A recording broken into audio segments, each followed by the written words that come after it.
So ayun, good morning mga pare. Nandito tayo ngayon ulit sa Rossi Plaridel branch. Nandito may RFI sila dito ng version 2. Kuhaan natin ng video na to, yung RFI. Version 2 to mga pare. Ang kinaibahan daw sabi nila, yung version 2 at version 3. Ang version 2 di keyless, yung version 3 di sose. Yun daw ang sabi nila. Disosi daw yung version 3. Ito yung mga pare. Ayan. Ito yung visor. Malapad yung visor. Mukha sa ng NMAX mga pare. Ito yung pinaka best seller nila ngayon na RFI. Yan. Kikita nyo dito. Ang kulay nito mga pare matte red. Matte red yung kulay nito at saka ito yung headlight nya.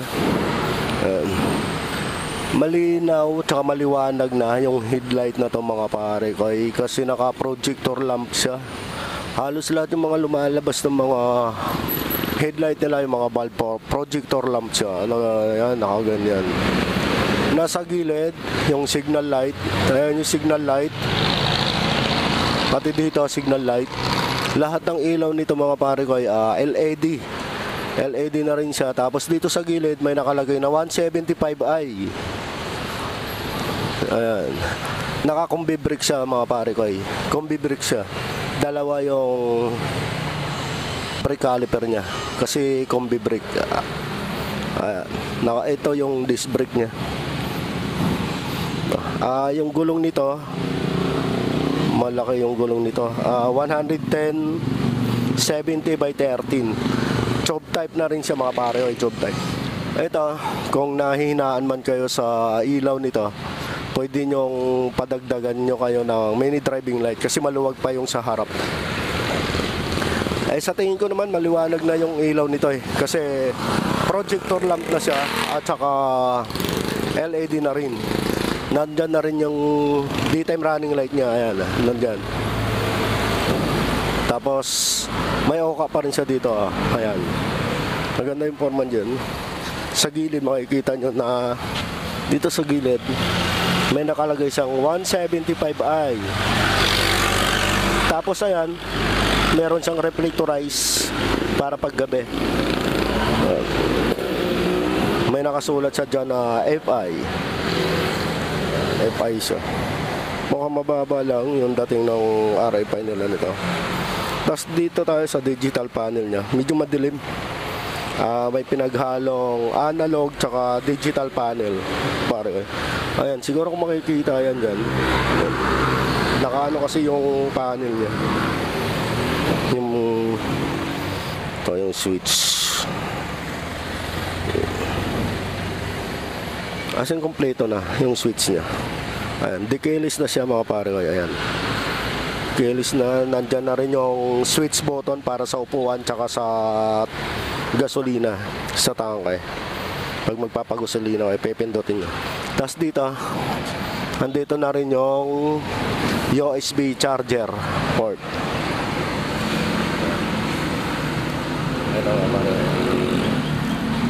Kaya naka USB charger port siya. Tapos sabay may butas siya dyan. Medyo malalim na rin yung butas niya.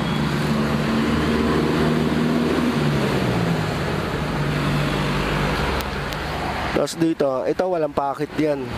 Ang tingin ko nandyan yung mga switch niyan. Ngayon dito sa upuan, yung tanke niya, yung tank. Ito makikita nyo dito sa gilid. May carbon type siya. Ayan, carbon yan, tsaka silver, tsaka black. Ayan, ayan mga par. Tapos ito yung kulay niya, dito sa gilid. May nakalagay na RFI 175 emblem. Naka-emblem siya. Ito yung panggilid niya.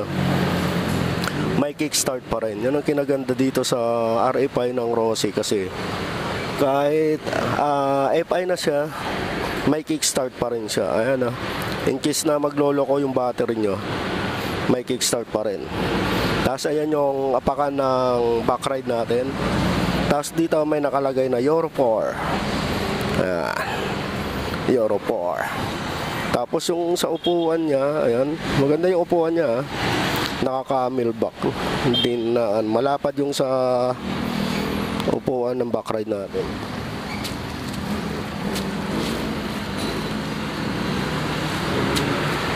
Camelback na siya mga pare ko. Tsaka maganda sa upuan. Komportable, mababa.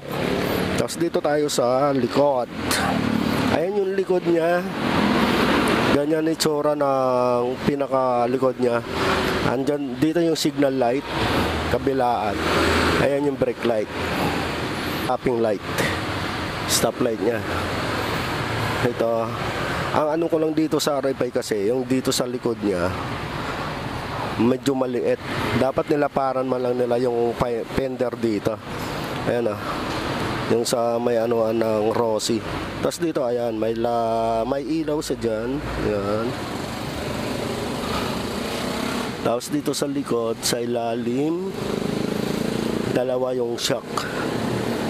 Ayan, dalawa yung shock niya. Tapos yung sukat ng gulong nito, ilalagay ko na lang sa screen yung sukat nito. Ayan. Yan. Tapos dito tayo sa kabila.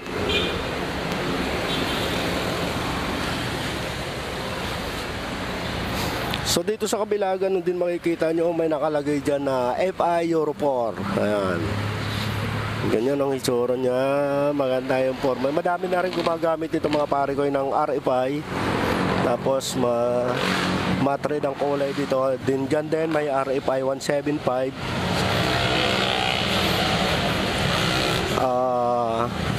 Naka liquid cooled na rin to mga pare. Liquid cooled ba o air cooled pa rin? Ayan. Dito makikita nyo, ito yung pinaka pipe nya, may cover pa rin sa dyan. Tapos naka disc brake. Ayan yung disc brake nya mga pare. Ayan, naka disc brake na rin siya. Kaya combi brake itong RFI 175 ng Rossi.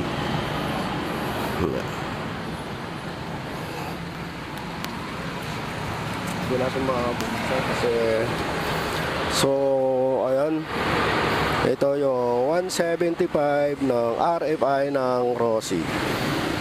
Yan, malupit niyan boy. Ayan.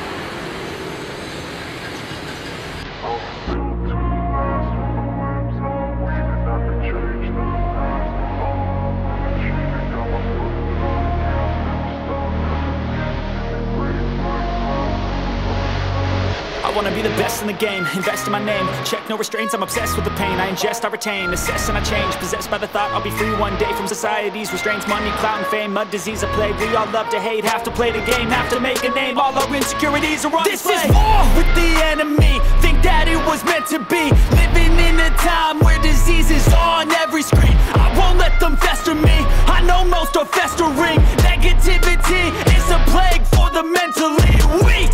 No mercy, all I got is working. Never stop searching, never quench the thirsty. I'm toxic and psychotic, with this logic you can't stop it. It's been chronic since I was a boy, so neurotic and chaotic. I'm built to last with the webs I'm weaving. I could change the past with all I'm achieving. Got my foot on gas, never stop competing. If you break like glass, then this life's gonna eat 'em. Make mistakes real fast, then you learn how to beat 'em. If you take off the cast, you can see all the healing. If the pain's in the past, move on from the grave and put your foot on the gas. No, never stop competing, yeah. I've been doing this, I'm on it. I just wanna be iconic. Sipping on a gin and tonic, got me going. So ayun mga pare ko, kung nagustuhan nyo man itong RFI ng 175 ng Rossi, pwede kayong pumunta sa mga malalapit na outlet ng Rossi mga pare ko. So hanggang dito na lang, maraming salamat. Shoutout sa inyo lahat. Peace out.